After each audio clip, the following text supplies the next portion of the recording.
বাংলাদেশের ইতিহাসে এই প্রথম রাজধানীর একজন সংসদ সদস্য হিসেবে প্রধানমন্ত্রীর শপথ নিতে যাচ্ছেন তারেক রহমান।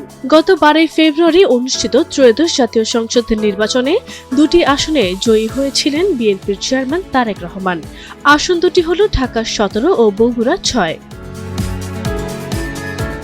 সোমবার 16 ফেব্রুয়ারি তিনি ঢাকা 17 আসনটি রেখে বগুড়া 6 আসন ছেড়ে দিতে চিঠি দিয়েছিলেন নির্বাচন কমিশনকে।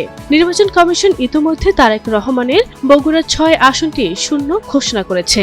ফলে মঙ্গলবার 17 ফেব্রুয়ারি তারেক রহমান ঢাকা 17 আসনের সংসদ সদস্য হিসেবে শপথ নেবেন।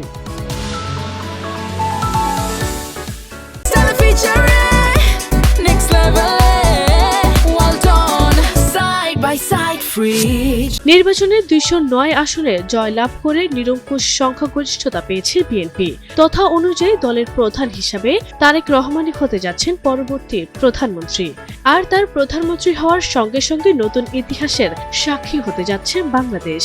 এই প্রথম রাজধানী ঢাকা শহরের একজন সংসদ সদস্য হতে যাচ্ছেন দেশের প্রধানমন্ত্রী।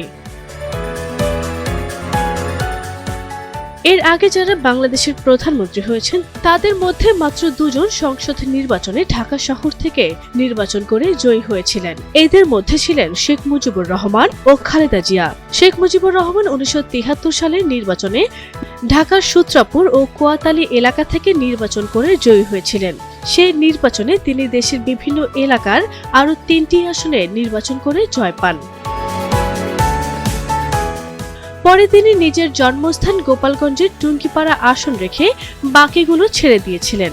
অন্যদিকে খালেদা জিয়া 1991 সালের 5ম জাতীয় সংসদ নির্বাচনে ঢাকা 5 বর্তমান ঢাকা 17 ও ঢাকা 9 বর্তমানে ঢাকা 10 আসন থেকে নির্বাচন করে জয়ী হয়েছিলেন। সে নির্বাচনে তিনি আরও 3টি আসনে ফেনী 1, চট্টগ্রাম 8, বগুড়া 7 নির্বাচন করে জয়ী হয়েছিলেন। পরে ফেনী 1 আসন রেখে ছেড়ে দিয়েছিলেন বাকি আসনগুলো। এরপর আর কোনো নির্বাচনে প্রধানমন্ত্রী পদপ্রার্থীরা ঢাকার কোনো আসন থেকে নির্বাচন করেননি। শেখ হাসিনা বিভিন্ন নির্বাচনে একাধিক আসন থেকে নির্বাচনে জয়ী হলেও তিনি বরাবরই গোপালগঞ্জ 3, টুঙ্গিপাড়া আসনে প্রতিনিধিত্ব করেছেন। বাংলাদেশের ইতিহাসে তাই তারেক রহমানই হতে যাচ্ছেন প্রথম প্রধানমন্ত্রী যিনি ঢাকা শহরের একটি আসনের প্রতিনিধিত্ব করতে যাচ্ছেন। তিনি হতে যাচ্ছেন রাজধানী ঢাকার প্রথম নির্বাচিত প্রধানমন্ত্রী। আরভি ইসলাম হিমু, NTV অনলাইন।